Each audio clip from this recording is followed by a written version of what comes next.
你来做什么？谢婉莹，你知道自己这是在做什么吗？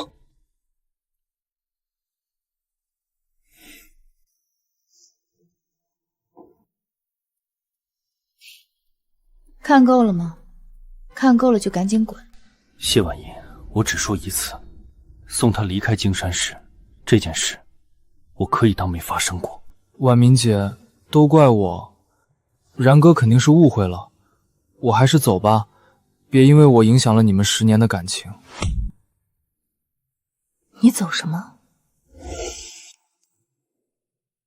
小周从小在山区吃了很多苦，他不争不抢，只是想留在公司帮我排忧解难。你一个大男人，有什么好容不下他的？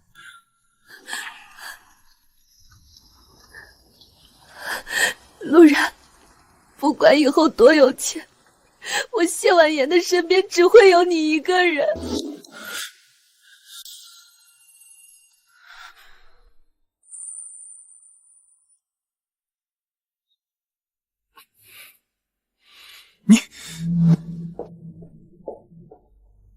然哥，要不是你，谢婉莹她能有今天？你就这么放过他们了？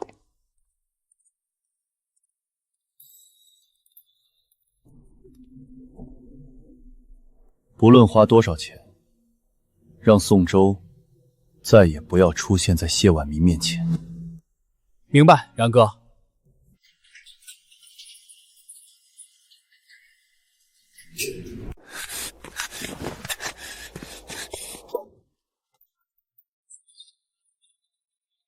婉宁姐，他们打了我，还威胁我再也不准出现在你面前。小周，没事了，我会让他付出代价的。然哥，医院出事了。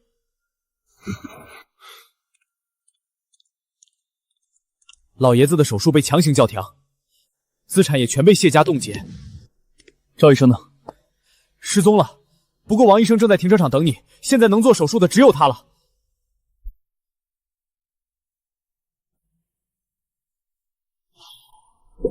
上车！陆先生，情况我也了解，目前很不乐观，这里到医院还要半个小时，我们尽快出发吧。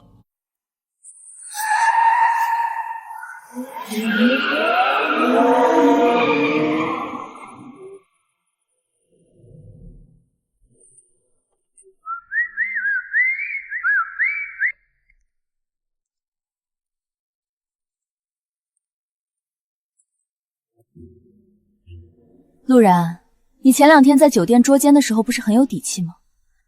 不是非要把小周赶出这座城市吗？不是爱用钱砸人吗？那就再花点钱，找人挪车呗。陆老先生还在重症监护室抢救，你冻结陆哥资产，断掉救命药，算什么本事？谢氏集团能有今天100亿市值，全靠陆哥当年把底层医疗系统代码当做专利送给你。你现在恩将仇报，想害死陆老先生吗？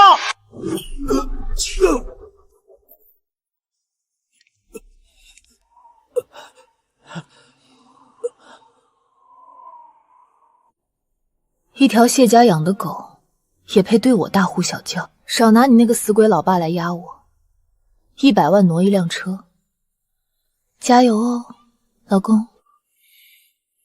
你再不动，咱爸可就要死在手术台上了。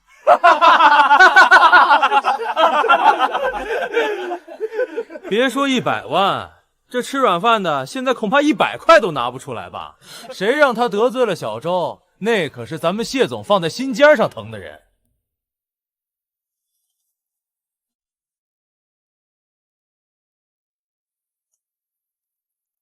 陆老被人蓄意谋杀，请求立即支援。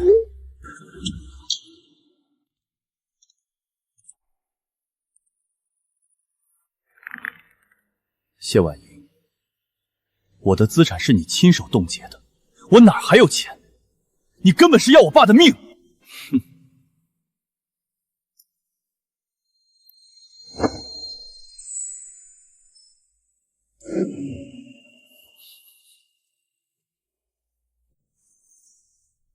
刷我的吧。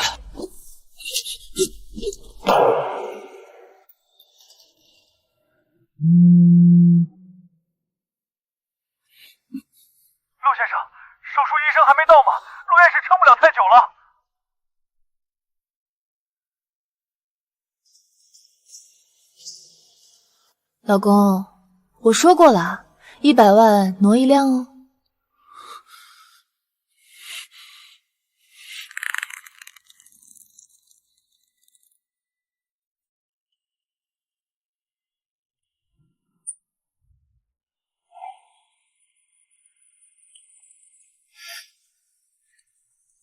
老公，等我继承了谢家，我要把全世界最好的东西都捧到你面前。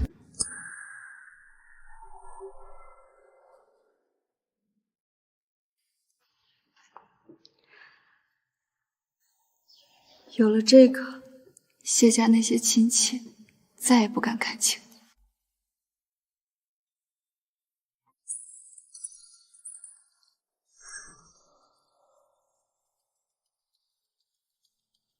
这些够挪车了吗？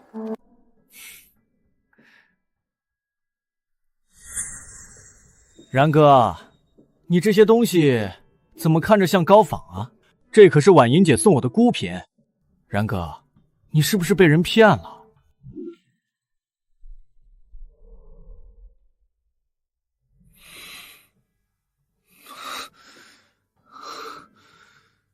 谢婉莹，我身上这些东西都是假的。小周年纪小，喜欢这些亮晶晶的小玩意儿，你一个大男人让他怎么了？婉明姐，然哥也是真心实意的急着救人，算他那些是真货吧，让大家挪3辆车。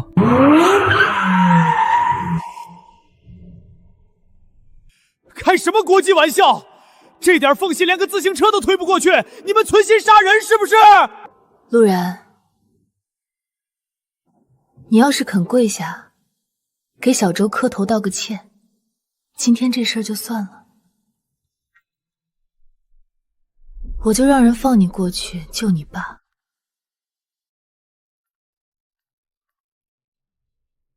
然哥不想跪就算了，我看这条项链挺好看的，要不拿这个抵？别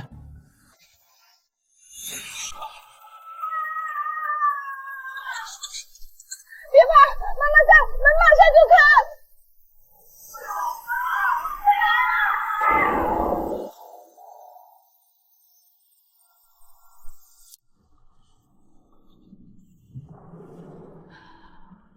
活下去。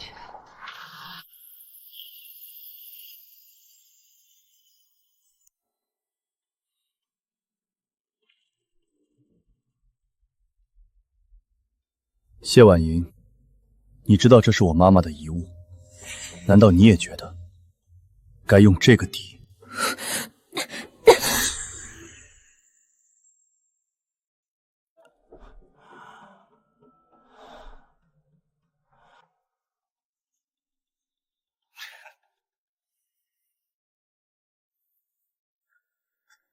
当初你妈不肯带她出山，害她在山区被后爹虐待那么多年，这是你们家欠她的。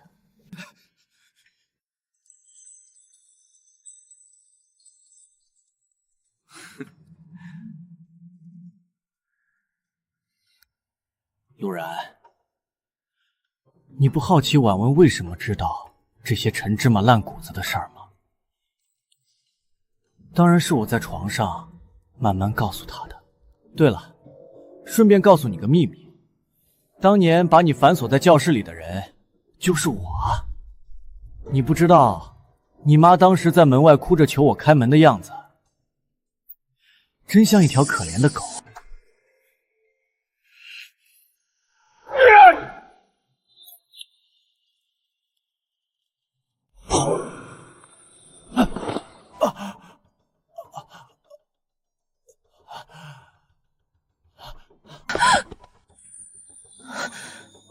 小周，陆然，你敢打他？你是不是不想活了？让他脱，把他衣服全脱光，一件一件抵，不然就让他爸今天死在医院里。听见了吗？脱光，我就让所有车消失。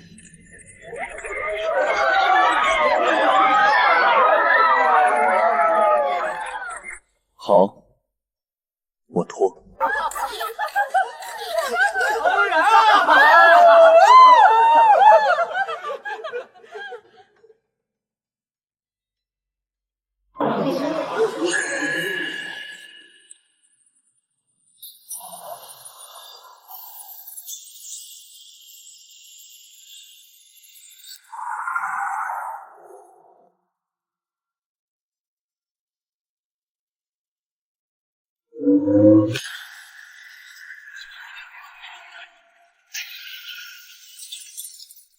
我的车！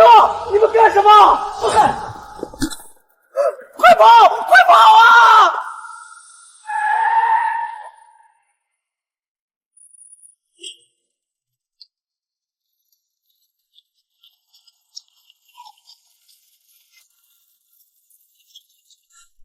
你们什么人？谁给你们的权利？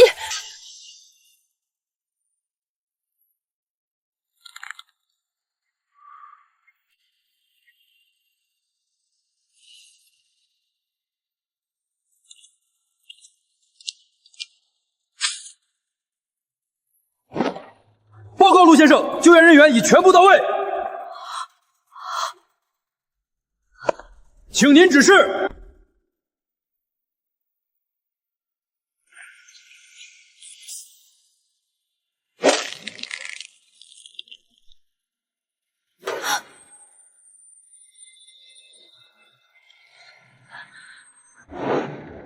陆然，让他们放开小周，你爸的事我可以。谢婉莹，你没资格提我爸。我妈的死，我爸的手术，还有你的羞辱，我会一笔一笔全部讨回来。带走！你们是谁？婉莹救我！他们要带走我！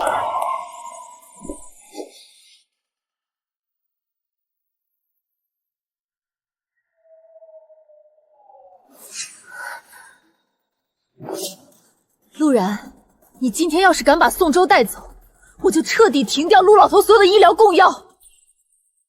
我要让整个京海市的医院都不敢接你们，你听到没有？随便你。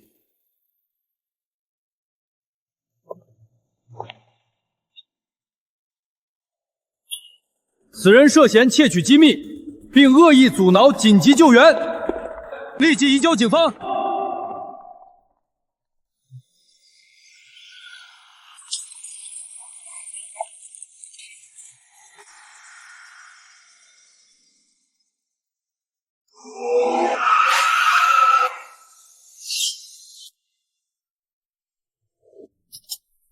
陆先生，幸好及时赶到，已脱离危险。但是因为前期药物断供，加上突发大面积心衰，陆老先生的神经系统受损严重，以后可能得一直坐在轮椅上了。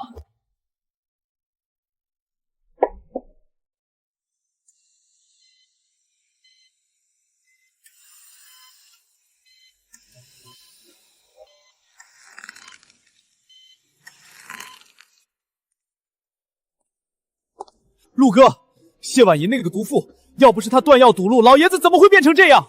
更可气的是，谢婉莹居然动用了谢氏集团全部的法务团队，还砸了3个亿的保释金，以商业纠纷误会的名义，硬生生把宋州那个王八蛋暂时保释出来了。你看，他还要在明天召开深海 3.0 系统的全行业发布会，扬言宋州是在该项目的首席架构师。借此转移媒体热度吗？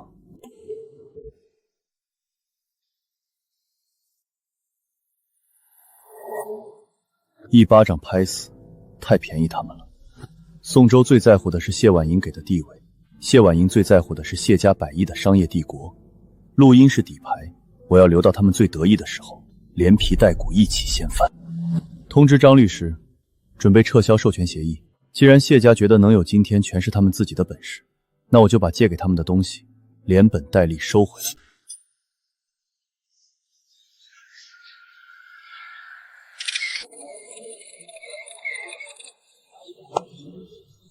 深海 3.0 系统是谢氏集团耗资10亿，历经3年研发的跨时代产物，它将彻底垄断未来10年的医疗器械底层机构。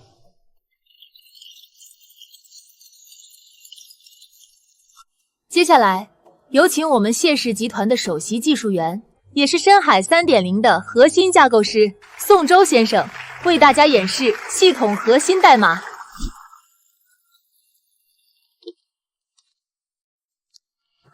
感谢谢总的信任。其实这套系统研发的非常艰难，前段时间还遭到了某些人的眼红嫉妒，通过对我个人的造谣、诽谤等行为进行恶意阻挠。但我宋周绝不会向恶势力低头。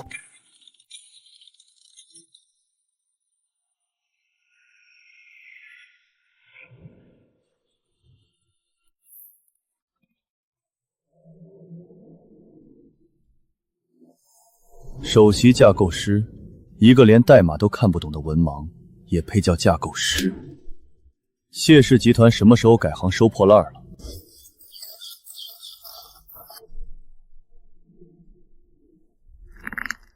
陆然，谁准你进来的？保安，把这个吃软饭的疯子给我轰出去！谁敢动？今天我们是来办正事的。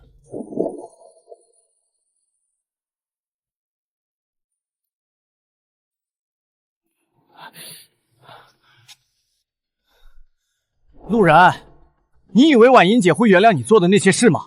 你们已经没有关系了，你跑来这里撒什么野？你要是缺钱，婉莹姐可以施舍你点，别在这丢人现眼。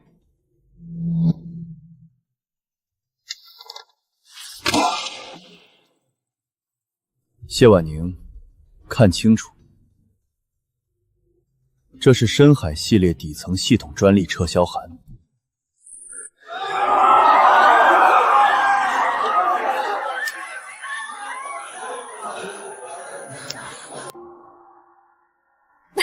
陆然，你是不是被之前的事刺激疯了？深海系统的专利是当年陆老授权给谢家的，白纸黑字签的合同。你一个在谢家吃穿用路全靠我的软饭男，有什么资格来撤销授权？各位，陆然是我名义上的丈夫，但他好吃懒做，长期对公司进行勒索。现在他父亲病重，他拿不出钱，就想用这种伪造的文件来讹诈谢氏集团。就是，深海 3.0 是我带着团队熬了无数个通宵写出来的代码。你1毛钱的力气都没出，凭什么在这指手画脚？熬了无数个通宵。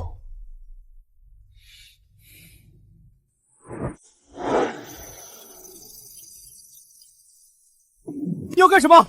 别碰我的电脑！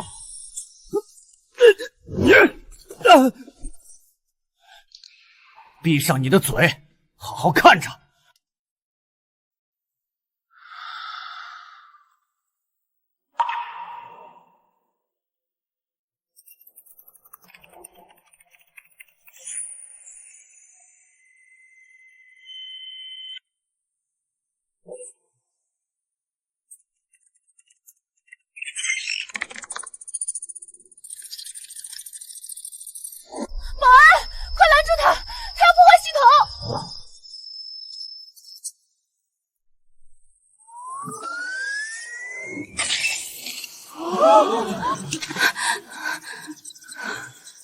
睁大你眼睛看清楚，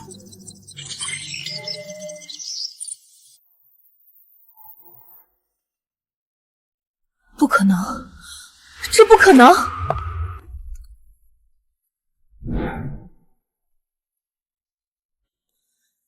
这是陆老的专利，怎么可能是你的名字？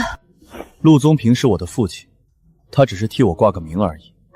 谢婉玲，你引以为傲的百亿帝国，你捧在手心里的那个系统，不过是我当年为了逗你开心，用3天时间随手写出来的罢了。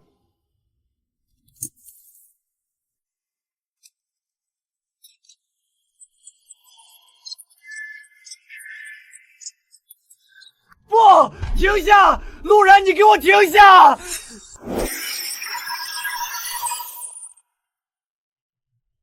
从这一秒开始，谢氏集团旗下所有搭载深海系统的医疗器械全部瘫痪。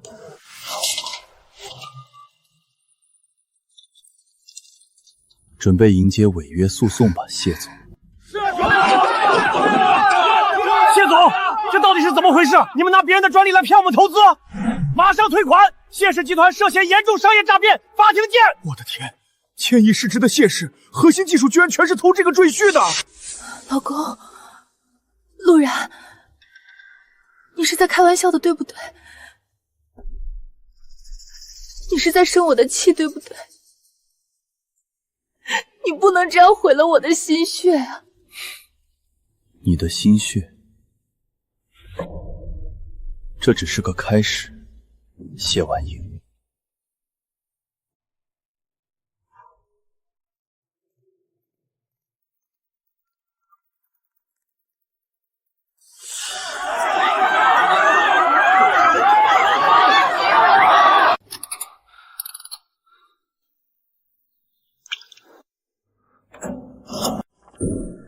陆哥，真让你算准了，宋州那个狗东西果然狗急跳墙了。昨天半夜，他偷偷潜入了你之前在谢家别墅的书房，把你故意留在保险柜里的那块诱饵硬盘偷走了。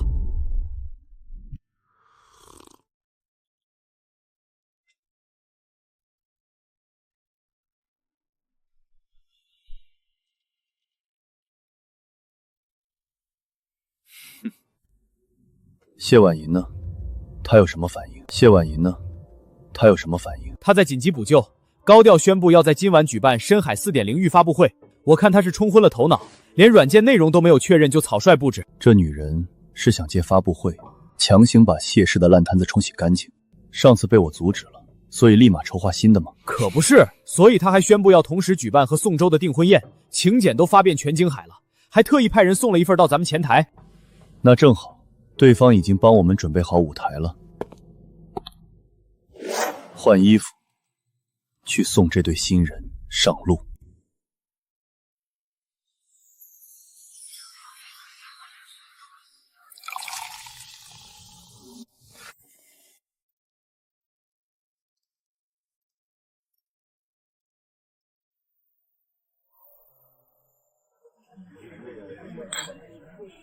各位放心，之前的系统故障只是小问题，小周已经完成了底层架构的全面升级。有了深海 4.0， 谢氏不仅能扭亏为盈，还会让那些企图窃取我们成果的小人付出血的代价。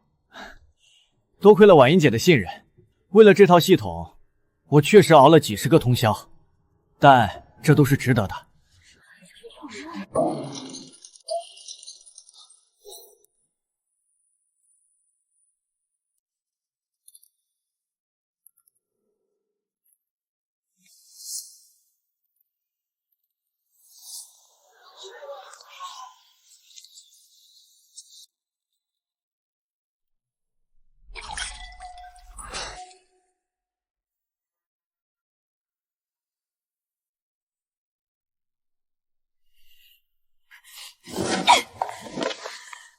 陆然，你这个阴魂不散的疯狗，你来干什么？怎么，看到谢氏不仅没倒，小周还研发出了 4.0 系统，你害怕了，想带人来砸场子？我告诉你，今天这里全都是有头有脸的人物，你休想再胡作非为。谢婉莹，我确实是来砸场子的，不过砸的是你的棺材板。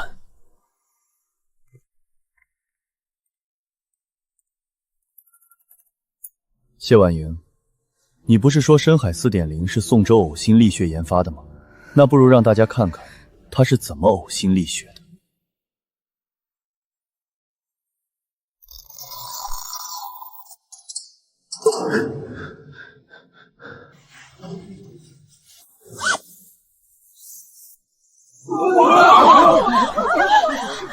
这是偷窃！那个宋州竟然是去偷的资料！我的天，谢总刚刚还说那是他熬夜研发的。小周，你不是说那是你在酒店写出来的吗？不是的，婉莹姐，你听我解释，那个监控是伪造的，是陆然合成的，他嫉妒我。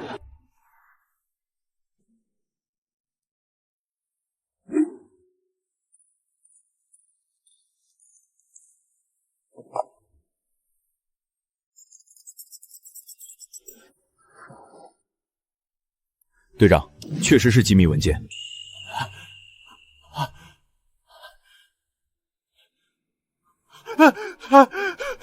婉英姐救我！我不知道那是机密，我只是想帮你啊！我都是为了公司，婉英姐你一定要救我！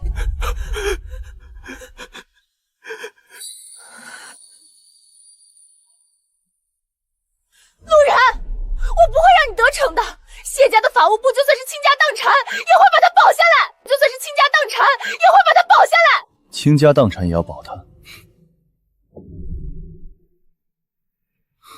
谢婉宁，既然你这么爱他，那我今天就送你们一份最大的订婚贺礼。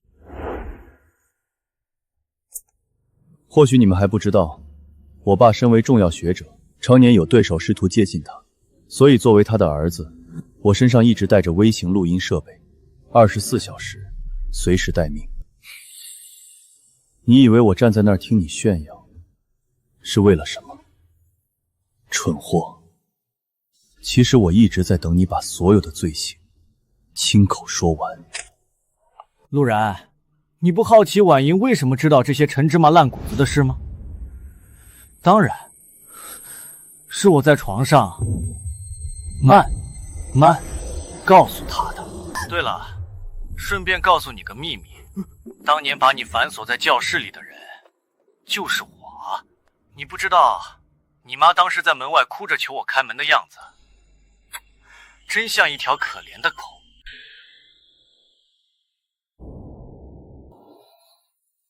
你在床上说那些话，只是在玩我。你在床上说那些话，只是在玩我。陆然的妈妈，是你杀了他，还有陆老，我为了你，我都干了什么啊？婉英姐，你听我解释，那是合成的，那是 AI 配音。滚！你是个杀人犯！你利用我，你把我当傻子耍！我要杀了你！我要杀了你！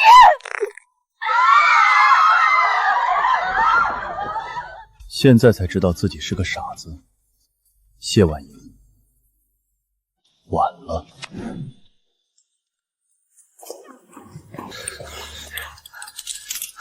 宋州涉嫌窃取国家最高机密以及10年前的故意杀人罪，这次天王老子也保不住你，带走。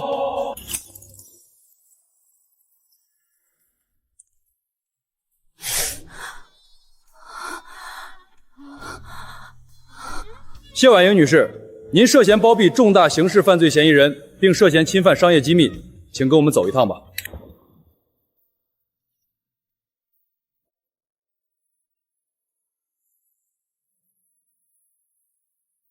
谢婉莹，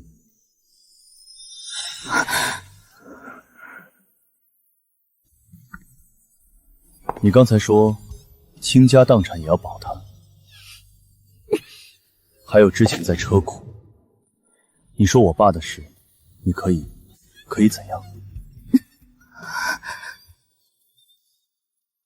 谢婉莹，你来告诉我，你可以怎样？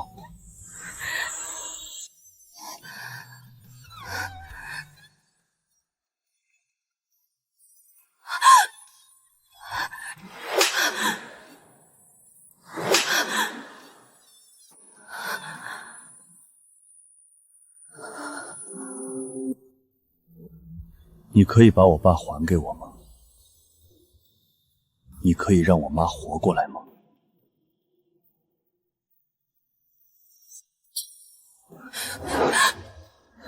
老公，我不知道当年是他对你妈妈下手，他只告诉我他是正当防卫。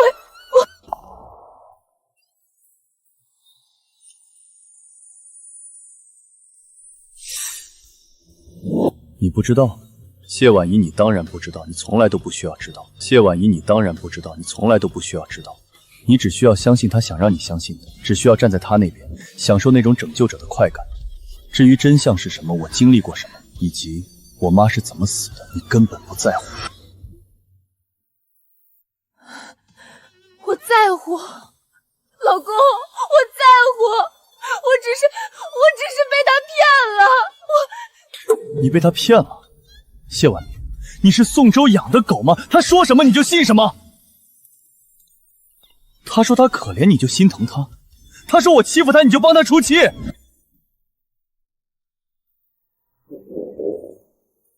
我追查当年那场洪水的事故，每次查到关键线索就被拦住，也是你让人拦的，对吧？我妈临死前被反锁在门外，看着自己的孩子困在里面，只能哭着求那个杀人犯开门。你多伟大呀！把那个杀人犯捧在手心里，一口一个小粥和心疼。谢婉莹，你告诉我，你心疼他的时候，有没有想过，那个失去母亲的儿子是谁？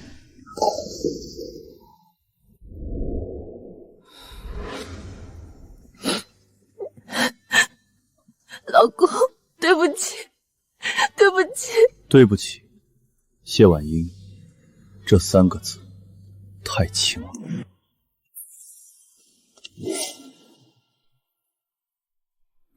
老公，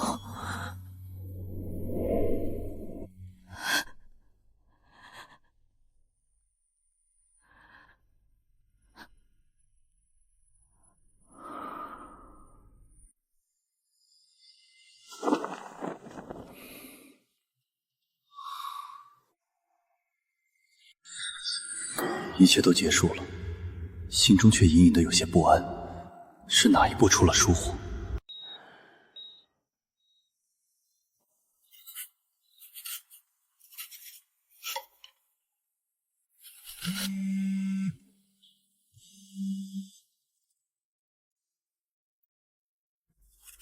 陆先生，情况有点变化。宋州新换了一个极其狡猾的刑辩团队，他们找到了一个钻空子的切入点。说，他们主张案发当天，宋州处于严重的醉酒状态，在那种特定的情境下，为了在谢婉仪面前博取关注，展示自己的狠力，他受情绪刺激，编造了10年前杀人的经过进行吹嘘。如果没有客观的医疗报告证明他当时是清醒的，再结合10年前洪灾现场早就被破坏的无迹可存，根本找不到任何直接物证。根据疑罪从无的原则，如果法院认定录音是醉酒后的狂言，故意杀人罪就无法成立。根据疑罪从无的原则，如果法院认定录音是醉酒后的狂言，故意杀人罪就无法成立。如果杀人罪不成立，他只需要承担妨碍医疗救援和寻衅滋事等轻罪，最多判几年就能出来。10年前的案发现场确实是一本死账，这点我比谁都清楚。宋州这条毒蛇，为了活命，还真是无所不用其极。明天的庭审，我会亲自出庭。既然他想在法庭上玩这套把戏，那我就亲眼看着他是怎么把最后一点生机做没的。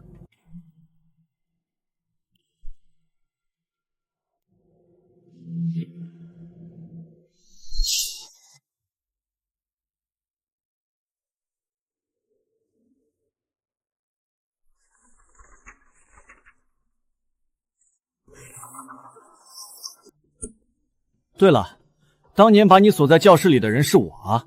你妈哭着求我放你出来的样子，真像条可怜的狗。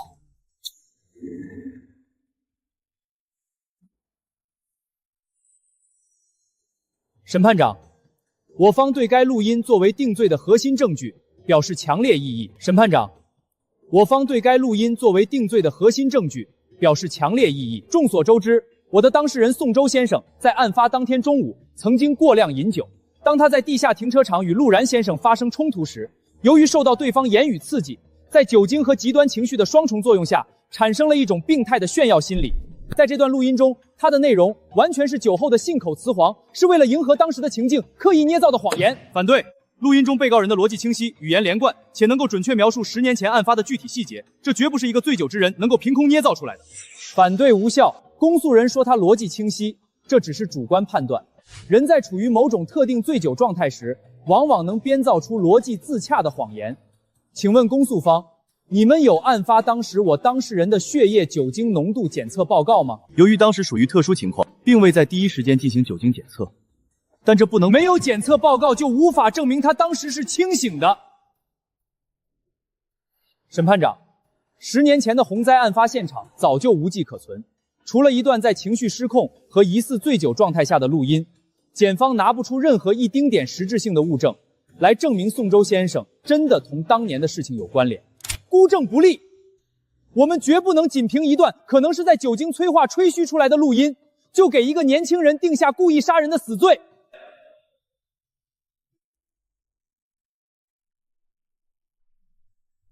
辩护律师这招确实毒辣，在法律面前，疑罪从无是一道很难逾越的铁柜。只要无法100%证明宋周当时的清醒状态，这段录音的效力就会大打折扣。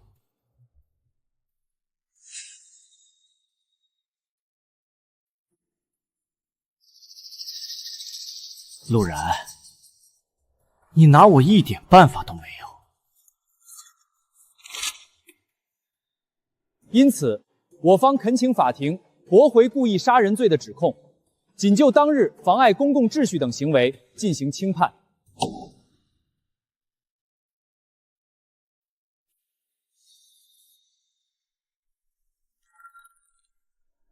法官大人，法官大人。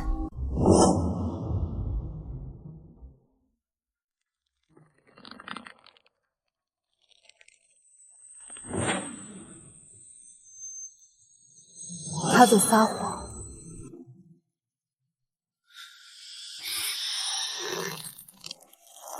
审判长，这是共同被告的恶意攀咬，他现在情绪极度不稳定，证词不能采述。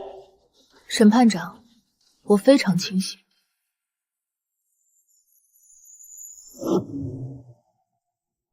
案发当天，从早上8点他来到我家，一直到下午我们去地下停车场堵陆然。整整7个小时，我们寸步不离。他根本一滴酒都没有碰过。他在停车场对着陆然说的每一个字，都是在他极其清醒、理智，甚至自鸣得意的状态下说出来的。他没有罪，他就是个披着人皮的畜生！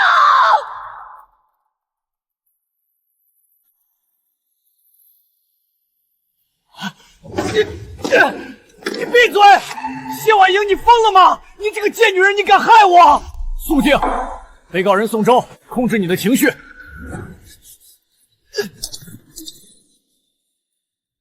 被告人谢婉莹，法庭讲究的是证据。你指认他没有饮酒，可有确凿的辅证材料？有。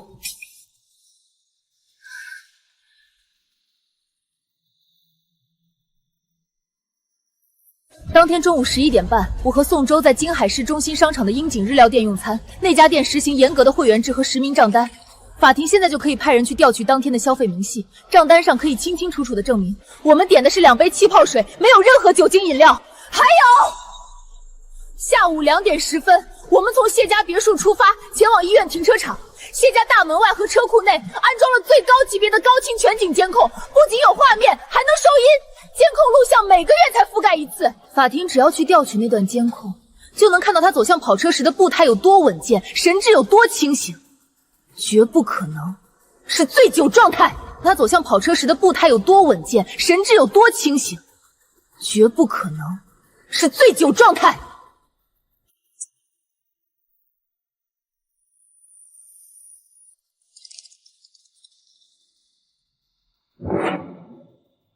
现在宣布休庭1小时，公诉方立刻协同警方前往谢婉莹提供的位置调取相关消费记录和监控录像。这1个小时的休庭期，对宋周来说无异于凌迟。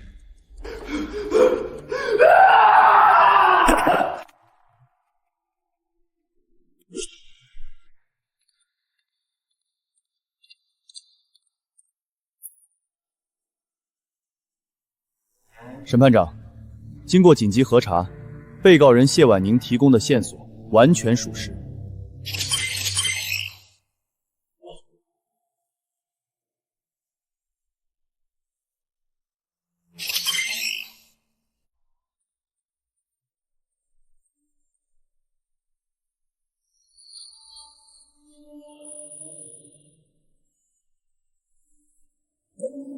被告人宋周，辩护人，你们对上述证据还有什么要解释的吗？被告人宋周，辩护人，你们对上述证据还有什么要解释的吗？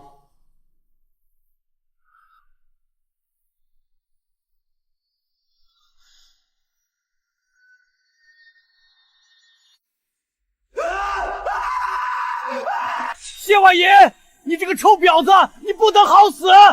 我都快成功了，你为什么要毁了我？是你自己蠢，被我骗得团团转，凭什么要害我？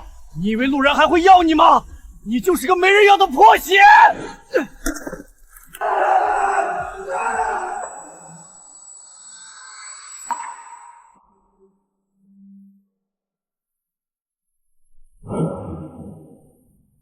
被告人宋周为掩盖自身罪行，10年前故意锁死房门，导致被害人溺水身亡。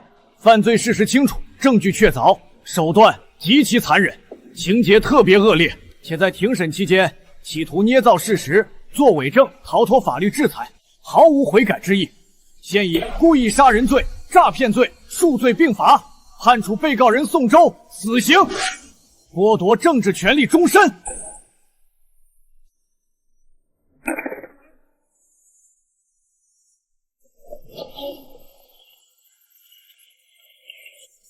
10年的陈年旧案，终于在今尘埃落定。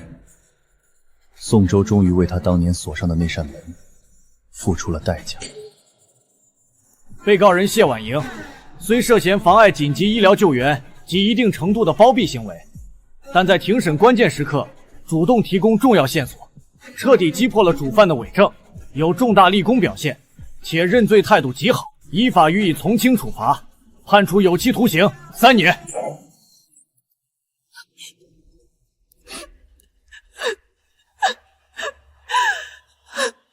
我认罪，谢谢法官。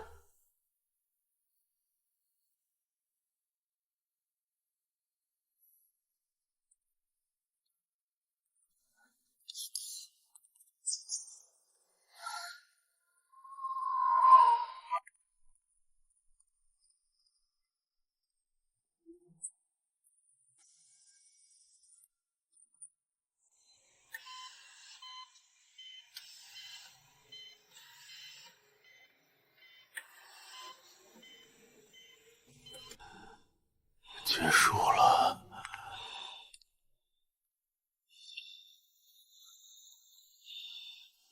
结束了。宋周死刑，他3年。小然，这10年苦了你了。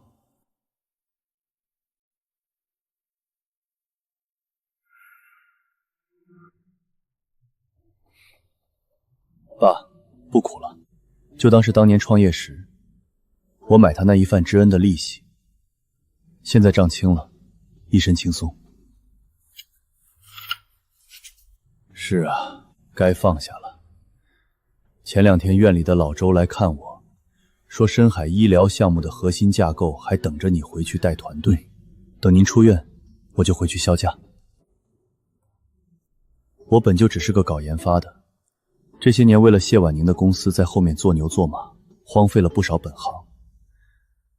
现在我只想安安静静地做点实事。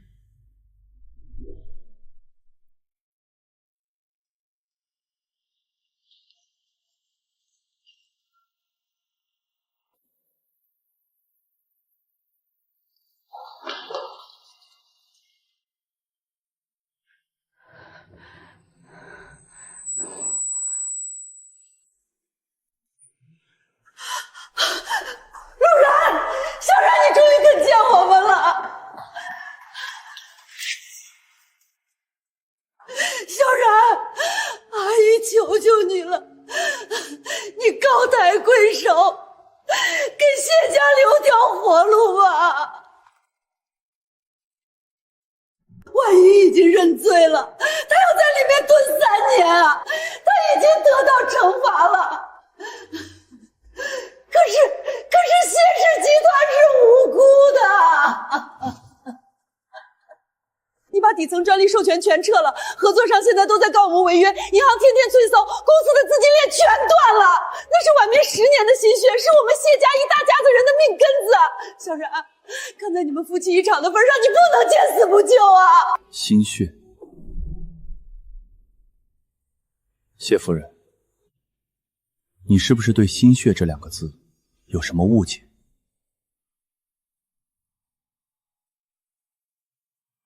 谢家引以为傲的深海医疗器械系统，最核心的代码架构是我熬了3个月通宵写出来的。谢家现在的市场面额，是我爸拉下老脸找以前的同行要的渠道。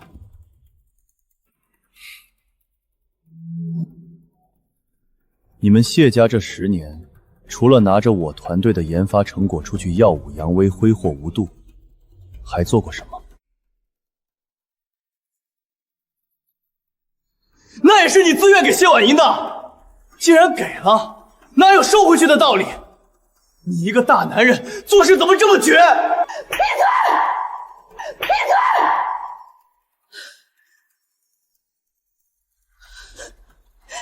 小然，子昂不懂事儿，你别跟他一般见识。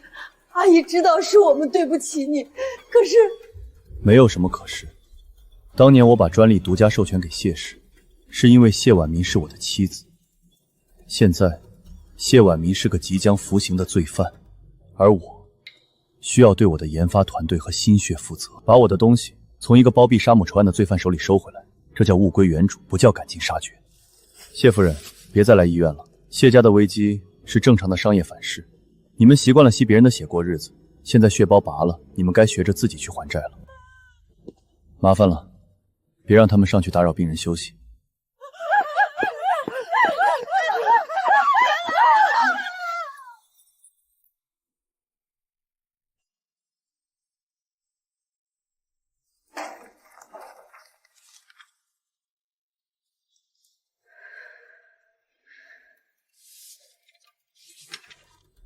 谢女士，这是陆先生委托我送来的离婚协议书，陆先生已经签字了，请您过目。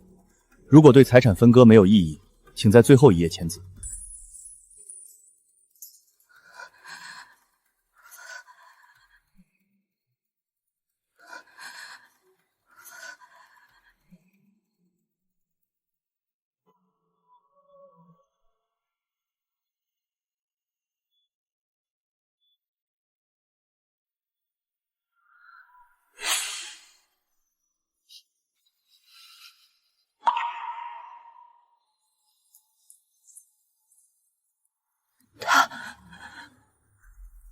他不肯来见我一面吗？陆先生说，这是他与您最后一次产生法律上的关联，从今往后，您与他再无任何瓜葛。再无任何瓜葛，再无任何瓜葛。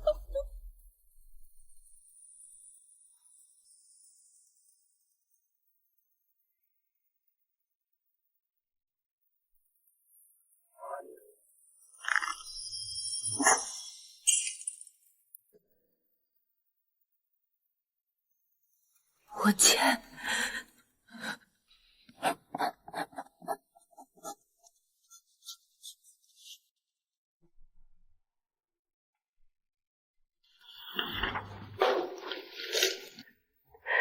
麻烦你转告他，对不起，我真的知道错了。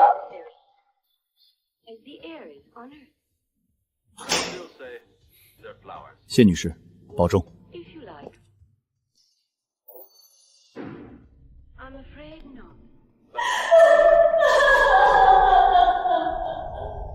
随着这份离婚协议书的生效，谢氏集团在随后的几个月里一步步走向了绝路，没有了核心技术的支撑，前期砸下的巨额项目全线停摆，合作方不仅解约，还纷纷提起诉讼要求高额赔偿，最终法院介入进行破产清诉。年底的时候，谢家那套奢华的独栋别墅被强制法拍，谢母和子昂被赶出了家门，习惯了挥金如土的谢子昂背着一屁股债，试图去夜总会找以前的狐朋狗友借钱，结果被人套了麻袋打断了腿，丢在后巷。谢母气急攻心，突发脑溢血，勉强抢救回来，也落了个半身不遂，只能靠着谢家过去的远房亲戚偶尔接济，住进了医院的走廊里。那个曾经靠着吸食陆家研发成果而建立起的商业帝国，就像一个吹得极大的肥皂泡，在现实的毒打下彻底破灭了。而我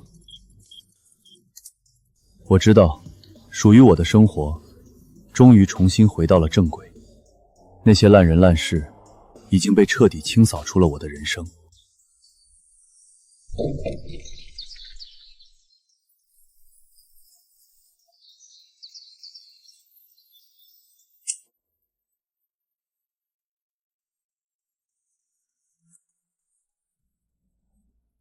小然，厨房锅里还有2个白煮蛋，你带在路上吃。爸，我今天项目最终验收，晚上可能和同事聚餐，晚点回来。您下午要是去隔壁李叔家下棋，记得多穿件厚外套。知道了，别啰嗦，赶紧去上班。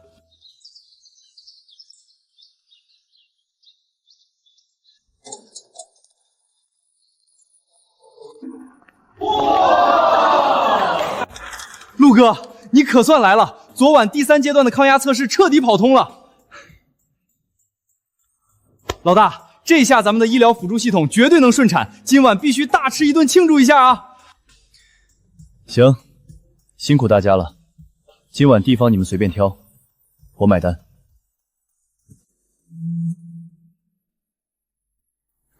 耶！陆哥万岁！行了行了，都别高兴得太早。陆哥，虽然大过价过了，但这2个临界值的反应时间还差了0.02秒。我不放心，你等会儿再陪我核对一遍底层逻辑呗。好，没问题。给，看你这2天熬夜胃不舒服，给你把冰美式换成热红茶了，趁热喝。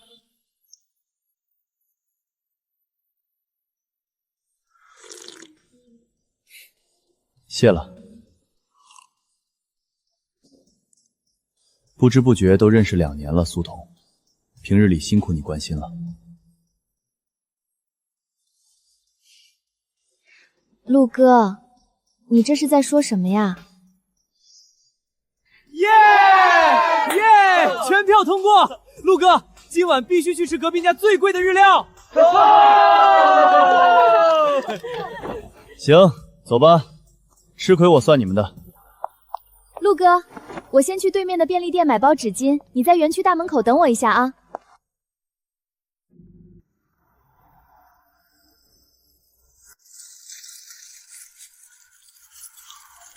陆然，陆然，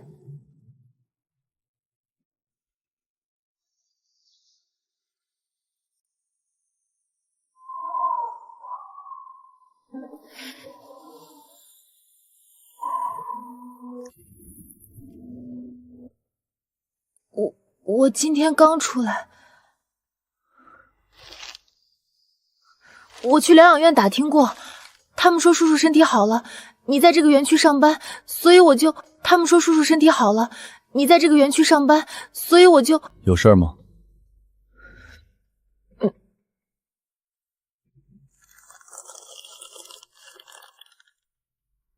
我排了很久的队买的，还是热的。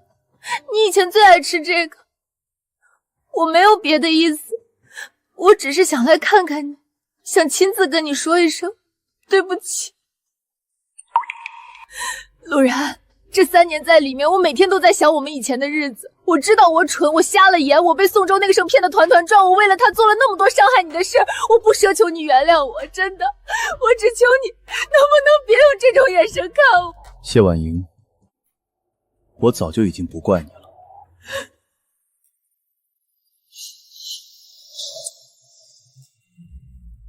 因为责怪是留给有关系的人的。我不怪你，但也永远不会原谅你。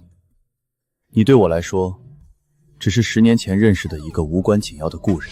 10年前，无关紧要。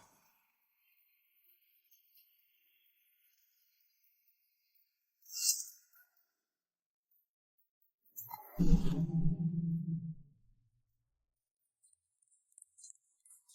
哥，买好了，走吧。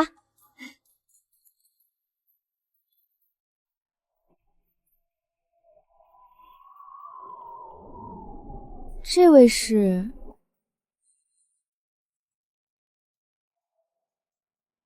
一个问路的陌生人。走吧，大家还等着呢。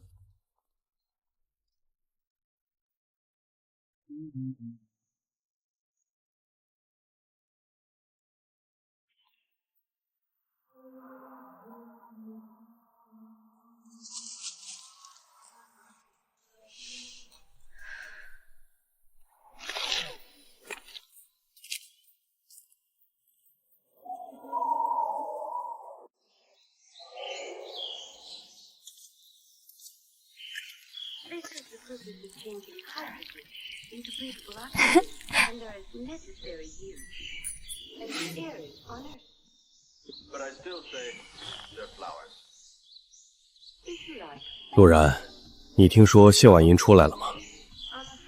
我听之前的同事说，看到她离开静海了。